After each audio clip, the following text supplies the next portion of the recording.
Google's AI mode has just added 5 new languages. They have Hindu, Japanese, Korean, a bunch of others. Basically, on the show today, we want to talk about the state of Google AI mode. This is something that I feel like is just not talked about a lot about, but it's literally Google, one of the biggest technology companies in the entire world's response to ChatGPT, one of the most viral trending products in the world. Basically, we want to show where Google AI mode is today. If you're not an active user, this will be a bit of a catch up. If you are, but we hope you'll learn a couple interesting new things about it.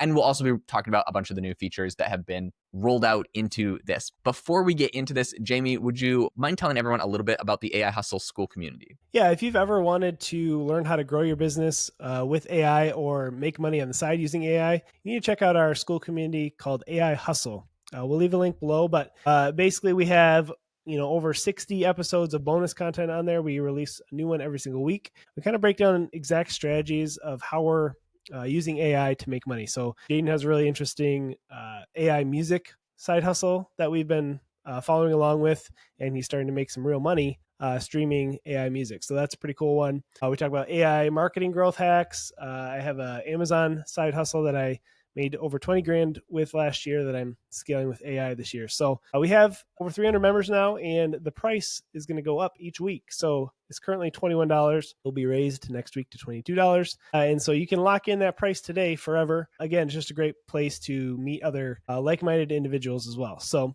but let's talk about Google's AI mode. They're currently releasing it, adding 5 new languages to it. But the Google AI mode, I think, is pretty underutilized by a lot of people because a lot of people just don't really know how to use it yet. But it's basically a really powerful way to have AI at your fingertips with Google search. It'll do multiple searches at a time, link you to different websites, and allow you to purchase things directly. Plus, they have the amazing image generation software as well built in. So it's a really cool tool. Jaeden, what's the significance of adding 5 languages? I mean, I think the biggest thing is that we're starting to see this get rolled out to a bigger and bigger audience. And as the audience gets bigger, the product gets better. So if you haven't seen it in a while, on the homepage of Google, so google.com, there's like a whole button they have dedicated to it, which just says AI mode. It kind of replaces, or it gives me the same feeling of like the I'm feeling lucky button that used to basically you click it and it would take you straight to a website. I don't know if that's still used, but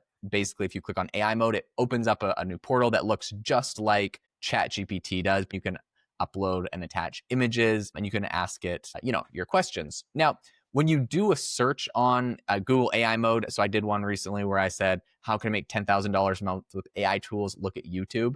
I think one of the cool things is like basically you can kind of query against a lot of the Google properties. So like YouTube, for example, I think we're starting to see a lot of these AI models tie in, right? Like Google is very tied in to be able to use their AI to look at YouTube. If you're on Grok, you can look at what people are saying on X. And OpenAI has even said that they're going to start working on their own social media platform with Sam Altman, just this week complaining that too many people on AI platforms now are bots. So I think we'll probably start seeing kind of this like tie-in to social media. But right now on Google, and that's kind of what they're doing, you're going to get a very similar response as ChatGPT.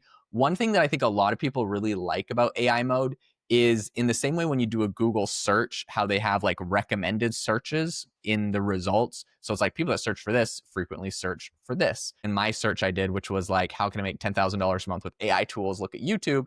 It gave me a whole rundown of a bunch of different things like automated video creation. It told me to monetize and promote that. It told me to create an AI automation agency. It told me to create and sell digital products, to be an AI enhanced consulting services, which by the way, Jamie and I have a whole bunch of content on our school community about how to do that if you want the real tea.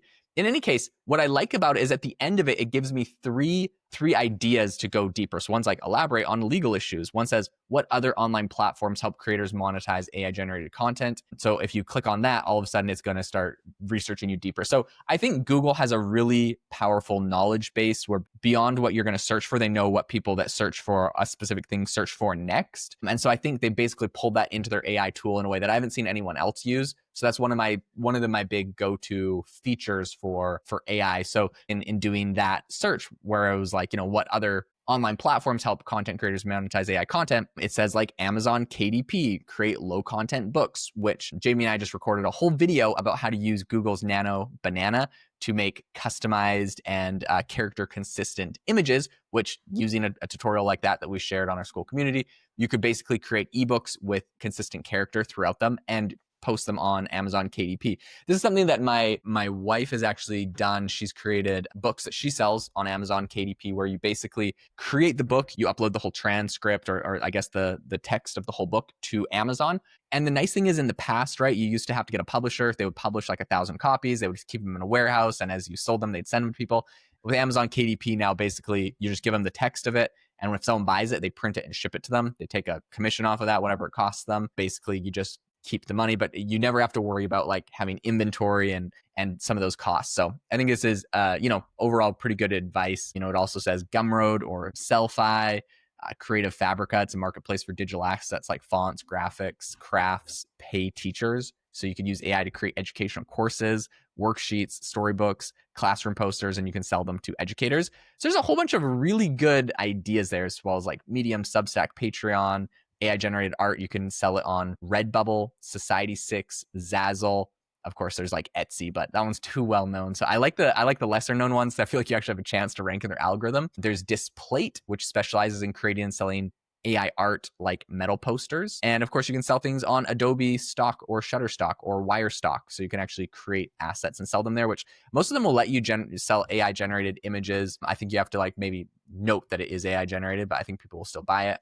And of course, you could do work on Fiverr, Upwork, prompt marketplaces like PromptBase or Prompt Sellers let you sell your prompts that you use. Anyways, a whole bunch of really cool ideas that we came up from here, but I think it all comes from the fact that Google has this like add-on where it will let you search more and more. But I guess, Jamie, have you tried Google AI mode? Have you looked into it? Do you think it's interesting? I guess what's your thought on Yeah, it all? no, absolutely. I think it's great because, a lot of times I'll ask Google a question and I don't go to Reddit anymore. I used to just go to Reddit if I wanted to find out, how to do something or what the best product is. But now Google kind of pulls all that data together for you. But then the follow-up question thing is really powerful too. So you could say, what's the best way to paint over tobacco stains in an old house? And it would end up saying, okay, like oil-based paint is probably the best way to do it.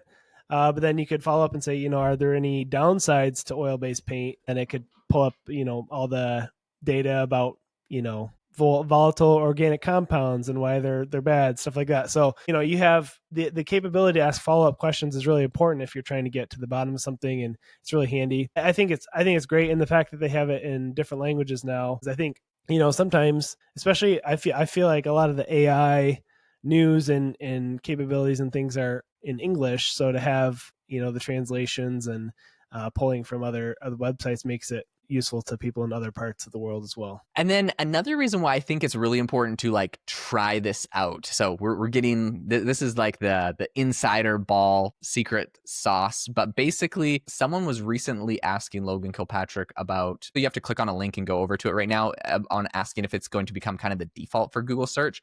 And so I think that people are going to want to start getting familiar with it now, because someone asked about that and he responded and said soon, smiley face. So I think we're basically probably going to start seeing like this may become the default on Google, where when you're doing a search, it's just going to be the Google AI mode is the default, which would be really crazy to see all of kind of the links in Google kind of disappear. As far as like when this started, Google first rolled this out as an experiment in March, so it's not that old. It's basically trying to compete with Perplexity and GPT search and everything like that. And then the one thing that I'm really excited about is that they actually introduced a bunch of agentic features into it. So basically it will let you find a restaurant reservation. It will be able to make calls, book appointments, tickets, planning things in the future. All of that, though, you only get it if you have the Google Ultra subscriptions, and it's in the US. That's how you can get the agentic capabilities in AI mode. And that costs $250 a month. So I don't think a lot of people are using that.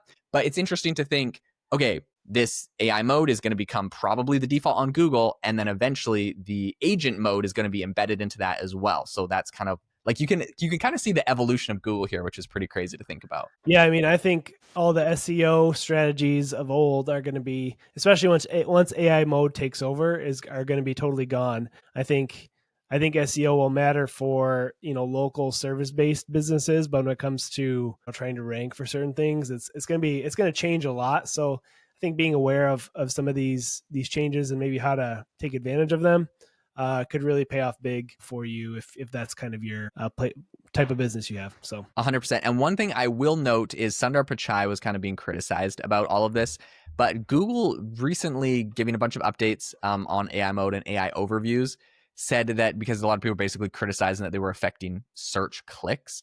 Google last month says that its AI search features are actually creating more traffic because people are doing more follow-on searches and stuff. So it's interesting to see what's happening there. And yeah, it might just be that we are getting more search traffic, and maybe the search traffic that does find a website is more qualified because they are ready to buy whatever your product is by the time they land on your site. So I guess more important now than ever to optimize your site and to start figuring out how to rank for AI models. Guys, thank you so much for tuning into the podcast today. It would mean the world to us if you could leave us a rating and review. It's like the thing that we appreciate so much. We read them all. We love them all. And also make sure to go check out the AI Hustle school community. There's a link in the show notes where you can go find that. Thanks so much for tuning in. We'll catch you guys all in the next episode.